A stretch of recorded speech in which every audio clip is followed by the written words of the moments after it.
Sasa nataka nimwalike seneta wa Nyandarua aseme jambo.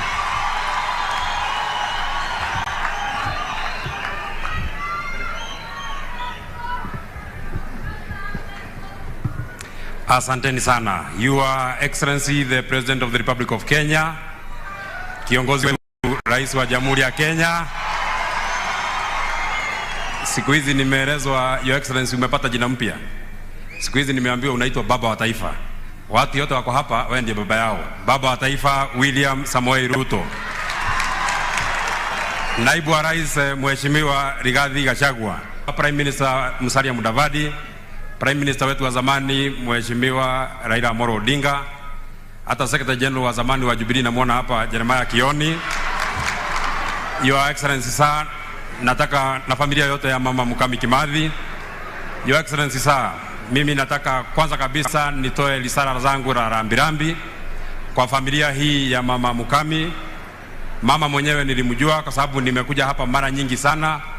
Na Your Excellency sir, nataka nikushukuru sana kwa niaba ya watu hapa Jambini na kwa niaba ya familia ya mama Mukami. Thank you very much kwa sababu umempatia mama yetu heshima. Thank you very much kwa sababu ya kupatia mama yetu heshima ambayo inafaa. Thank you very much for making her funeral a state funeral. Thank you very much for honoring the people of Jambini. Thank you very much for honoring the people of Nyandarua. Thank you very much for honoring our matriarch. Kwanza kabisa Your Excellency, nataka nikuombe kwa heshima kubwa. Mimi ndio nili insist sana, iko uwanja iko hapa ya ndege, mimi nika insist uanguke huko Jambini town.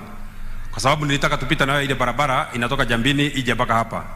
Ndio uone ile barabara yenye inakuja kwa Kimathi hakuna lami, na ile barabara ni barabara ya national government.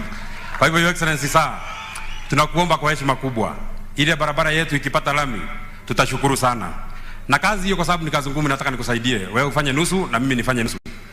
Wewe kazi yako Your Excellency itakuwa ni wewe utafute pesa ya hiyo barabara na mimi nikutafutia jina ya hiyo barabara.